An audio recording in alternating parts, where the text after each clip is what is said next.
one of the big questions coming up is how do you make sure you don't overpay for a home?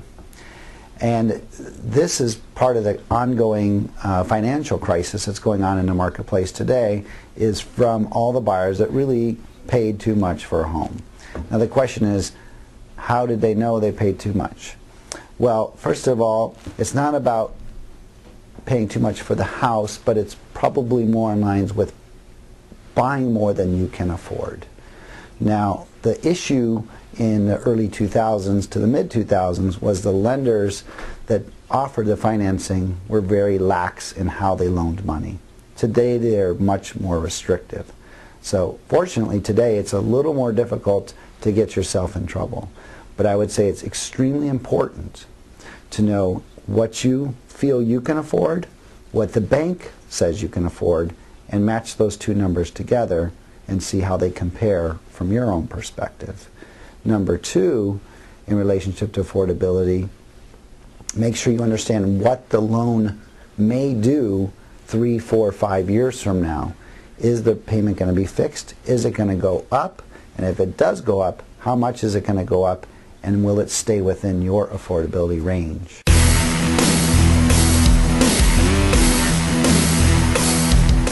As far as deal breakers to think about when you're buying your first home, what to watch out for, I would first of all be careful not to buy anything without a home inspection.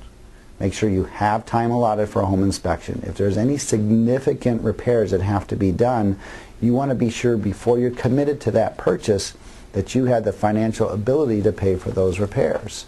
There could be, for example, an unforeseen foundation issue that could cost tens of thousands of dollars. If you don't have the cash to fix it, you could have significant problems.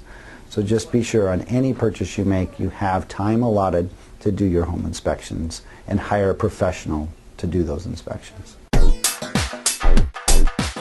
In regards to closing costs and what to expect, the range of closing costs is probably going to be between 1% and 3% of your purchase price. Now, the federal regulation committees require lenders to mail to you the expected closing costs that you will have in the mail. I would always double check those figures. When they come in from the lender, I would, number one, check with your real estate agent to have them run some numbers and see if they compare to what the lender sends. Because it always seems to be at that day before us was going to close, and you get the phone call that you need to bring in X amount of dollars, and it's always $3,200 more than you expected, and now you're scrambling for that money.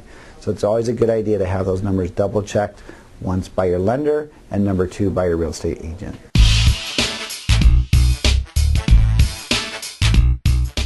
Probably the best advice I'd give anybody in either creating wealth or building a real estate portfolio is number one, you've got to get control of your expenses. You've got to get control of your debt. You want to eliminate debt as quickly as possible. There's a few really good teachers out there that will teach you via books that are very inexpensive to buy of how to do that. And I think that's the smartest thing that I can tell anybody. And as soon as you have that financial ability to make your first home purchase, I think that's your first step in growing towards creating the ability to fund your retirement. Well, real estate is the simplest tool that anyone has been given to be able to create that. You have to live somewhere. So why not live in the home that you own? Why pay someone else's mortgage when you can pay your own mortgage? And then buy what you can afford. Probably the biggest mistake is our egos get in the way. We buy a little bit more than we probably should because we're excited about the big, beautiful 5-bedroom, 80,000 square foot home, where we should maybe be buying something a little bit more financially comfortable. Start with that. If eventually you can afford something more expensive and you want to move up the ladder, then do it at a very comfortable pace. But be in it for the long haul. And again, the sooner that you can do it, it's certainly going to be my recommendation that you do it as soon as you're financially capable. and you look for markets like today.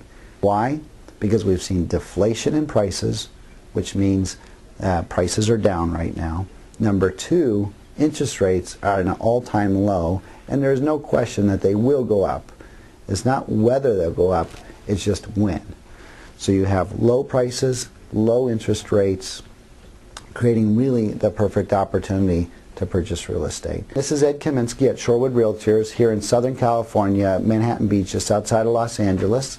You can reach me at my office at 310-798-1277 or by email at ek@itzsold.com. And itzsold is ITZSOLD.com. Thanks for your day today.